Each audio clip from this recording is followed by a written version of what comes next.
ഇറാന്റെ തിരിച്ചടികൾ ഇപ്പോൾ കണ്ണിന് കണ്ണ് പല്ലിന് പല്ല് എന്ന രീതിയിലാണ് എന്നാണ് ഇറാൻ പറയുന്നത്.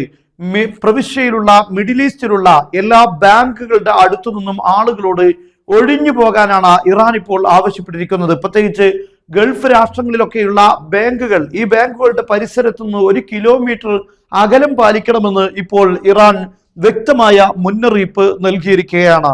നുഹദ്ദിറു സുക്കാനൽ മിൻതഖ മിനൽ ഇഖ്തിറാബി മിനൽ ബുനൂകി വൽ മുഹാഫദ അല മസാഫാത്ത് കിലോമീറ്റർ വാഹിദ് ബഈദൻ അൻഹാ, 1 കിലോമീറ്റർ അകലം പാലിക്കണം ബാങ്കുകളിൽ നിന്ന് എന്ന ഒരു മുന്നറിയിപ്പ് പ്രവിശ്യയിലുള്ള ആളുകൾക്കെല്ലാം, താമസക്കാർക്കെല്ലാം നൽകിയിരിക്കുകയാണ്. അതിന് കാരണം പറഞ്ഞിരിക്കുന്നത്, ഈ നിയമവിരുദ്ധമായ ലക്ഷ്യത്തെ ഞങ്ങൾ ആക്രമിക്കാൻ നിർബന്ധിതരായിട്ടുണ്ട്. കാരണം അമേരിക്കയും ഇസ്രയേലും കഴിഞ്ഞ ദിവസം ഞങ്ങളുടെ ഇറാനിലുള്ള ഒരു ബാങ്കിന് നേരെ ആക്രമണം നടത്തിയിരിക്കുന്നു എന്നാണ്.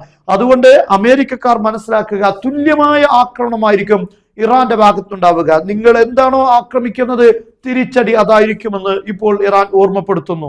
അതോടൊപ്പം ഇറാൻ പറഞ്ഞിരിക്കുന്നത്, ശത്രുവിന്റെ ബാങ്കുകളും അതുപോലെ സാമ്പത്തിക കേന്ദ്രങ്ങളെല്ലാം ലക്ഷ്യം വെക്കാനുള്ള ഒരു കവാടം ഞങ്ങൾക്ക് മുന്നിൽ അവർ തുറന്നു തന്നിരിക്കുകയാണ്. അതുകൊണ്ട് ഇപ്പോൾ ശക്തമായ ആക്രമണം ബാങ്കുകൾ, സാമ്പത്തിക സോഴ്സുകൾക്ക് നേരെ ഉണ്ടാകുമെന്ന് ഇറാൻ മുന്നറിയിപ്പ് നൽകുകയാണ്. കഴിഞ്ഞ ദിവസങ്ങളിൽ നമുക്കറിയാം, ഇറാന്റെ എണ്ണ സ്റ്റോറേജിന് നേരെ ആക്രമണം നടത്തിയപ്പോൾ ഇറാൻ അതേ രീതിയിൽ ഹൈഫയിലുള്ള എണ്ണ സ്റ്റോറേജിന് നേരെ ഇസ്രായേലിൽ ആക്രമണം നടത്തി. മാത്രമല്ല, വെള്ളം ശുദ്ധീകരിക്കുന്ന പ്ലാന്റുകൾക്ക് നേരെ ആക്രമണം നടത്തിയപ്പോൾ ഇറാനും സമാനമായി മിഡിൽ ഈസ്റ്റിൽ ജലശുദ്ധീകരണ പ്ലാന്റിന് നേരെ ആക്രമണം നടത്തി. അതായത് എന്താണോ ഇസ്രായേലും അമേരിക്കയും ഇപ്പോൾ ഇറാനിൽ ലക്ഷ്യം വെക്കുന്നത്, അതേ കൃത്യമായ ലക്ഷ്യമാണ് ഇപ്പോൾ തിരിച്ചും നൽകിക്കൊണ്ടിരിക്കുന്നത്. യഥാർത്ഥത്തിൽ എന്നെ അത്ഭുതപ്പെടുത്തുന്ന കാര്യം, ഈ യുദ്ധത്തിന് മുമ്പ് ഇറാൻ ഒരു കാര്യം പറഞ്ഞിരുന്നു.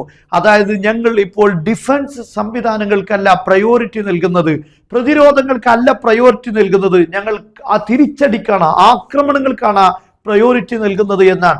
വലിയ സമ്പത്ത് ചെലവഴിച്ച് പ്രതിരോധിക്കുന്നതിലേറെ ശത്രുവിന് ഏറ്റവും നല്ലത് ശക്തമായ തിരിച്ചടികളാണ്. ഇതാണ് ഇപ്പോൾ ഇറാൻ പല രീതിയിലായി നൽകിക്കൊണ്ടിരിക്കുന്നത്. യുദ്ധം അവസാനിപ്പിക്കാൻ പല രീതിയിലുള്ള ഇടപെടലുകളൊക്കെ നടക്കുന്നുണ്ടെങ്കിലും ഇറാൻ ഇപ്പോൾ അതെല്ലാം തള്ളിക്കളഞ്ഞിരിക്കുകയാണ്. ശാശ്വതമായ വെടിനിർത്തൽ, ഇനി യുദ്ധമുണ്ടാവുകയില്ല എന്ന കരാർ എഴുതി തന്നാൽ മാത്രമേ യുദ്ധം അവസാനിപ്പിക്കുന്നു എന്ന് ഇറാൻ പറയുന്നിടത്തേക്ക് കാര്യങ്ങൾ എത്തിയിരിക്കുന്നു. ഇറാന്റെ പവർ വർദ്ധിച്ചു വരുന്നതാണ് യുദ്ധത്തിന്റെ ഓരോ ദിവസങ്ങളും മുന്നോട്ട് പോകുമ്പോൾ നമുക്ക് കാണാൻ സാധിക്കുന്നത്.